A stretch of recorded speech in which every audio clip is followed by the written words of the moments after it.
Assalamualaikum warahmatullahi wabarakatuh. Sebelumnya, perkenalkan nama saya Lailatul Muti Alda dengan NIM 2101686 dari sesi 020. Ini merupakan tugas video presentasi mata kuliah Administrasi dan Supervisi Pendidikan dengan Ibu dosen pengampu Ibu Tia Ayuningrum MPD.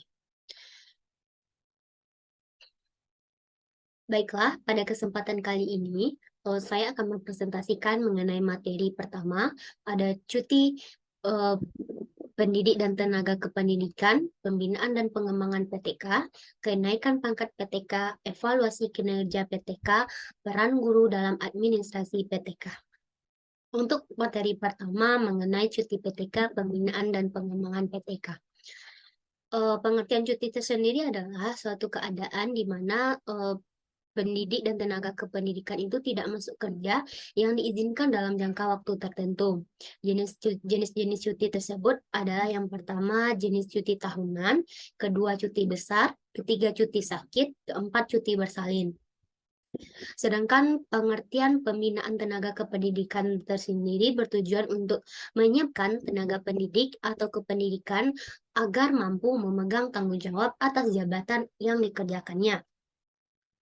Selanjutnya, menurut Purwanto 2007, pembinaan atau pengembangan tenaga kependidikan merupakan usaha untuk mendayagunakan, memajukan, dan meningkatkan produktivitas kerja setiap tenaga kependidikan yang ada di seluruh tingkatan manajemen organisasi dan jenjang kependidikan sekolah.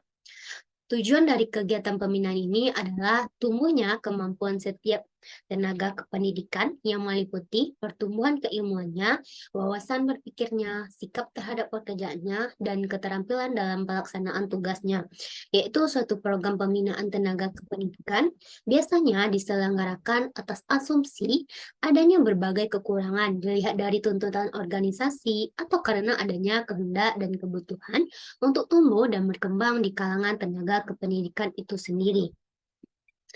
Selanjutnya adalah mengenai kenaikan pangkat PTK. Kenaikan pangkat PTK, kenaikan pangkat ini terjadi apabila telah memenuhi persyaratan yang diperlukan untuk kenaikan pangkat itu. Kenaikan pangkat bukan saja sebagai hak yang dapat diterima oleh setiap personil, tetapi juga sekaligus sebagai pemberian penghargaan kepada personil yang bersangkutan atas jerih payah dari pengabdiannya selama masa kerja. Karena itulah kenaikan pangkat dapat mempunyai nilai motivasi yang tinggi. Selanjutnya mengenai materi ketentuan kenaikan pangkat. Ada beberapa aturan terjadinya kenaikan pangkat ini. Yang pertama adalah 4 tahun dalam pangkat yang dimiliki dan setiap unsur dalam 3 tahun sekurang-kurangnya memperoleh nilai baik dalam tahun terakhir. Yang selanjutnya adalah 5 tahun dalam pangkat yang dimiliki setiap unsur DP3 sekurang-kurangnya bernilai cukup dalam tahun terakhir. Selanjutnya ada jenis-jenis kenaikan pangkat. Yang pertama ada pangkat reguler, kenaikan pangkat istimewa, kenaikan pangkat pengabdian atas pengabdiannya kepada negara, ada kenaikan pangkat anumerta, kenaikan pangkat dalam tugas belajar, kenaikan pangkat menjadi pejabat negara, kenaikan pangkat dalam penugasan di luar instansi, dan kenaikan pangkat dalam wajib militer. Materi selanjutnya adalah mengenai evaluasi kinerja PTK. Penilai evaluasi adalah proses pengumpulan, pengolahan, analisis, dan interpretasi data sebagai bahan pengambilan keputusan. Evaluasi diperlukan untuk mengetahui tingkat suatu objek yang dievaluasi tersebut. Dalam konteks evaluasi guru atau tenaga pendidik yang menjadi objek evaluasi ialah guru tenaga pendidik tersebut. Evaluasi tersebut menganalisis seberapa besar persentase kinerja guru dalam melaksanakan tugasnya. Tujuan pelaksanaan evaluasi kinerja guru atau tenaga pendidik adalah sebagai berikut. Yang pertama, menentukan tingkat kompetensi seorang guru. Kedua, meningkatkan efisiensi dan efektivitas kinerja guru dan sekolah. Ketiga, menyajikan suatu landasan untuk pengambilan keputusan dalam mekanisme penetapan efektif atau kurang efektifnya tenaga guru. Selanjutnya adalah mengenai prinsip-prinsip pelaksanaan evaluasi. Yang pertama, berdasarkan ketentuan. Yang kedua, berdasarkan kinerja. Yang ketiga, berlandaskan dokumen guru. Yang keempat adalah dilaksanakan secara konsisten.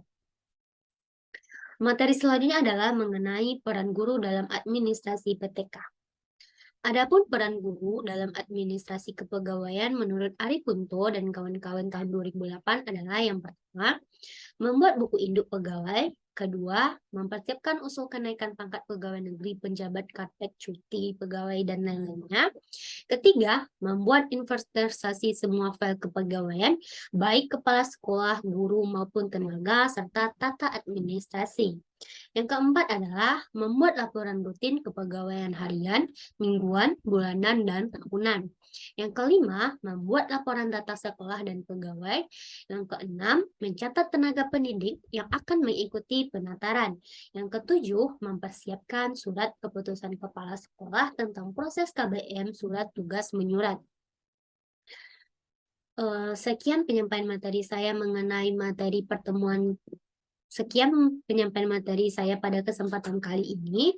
Jika ada kesalahan kata, mohon maaf. Saya akhiri dengan Assalamualaikum warahmatullahi wabarakatuh.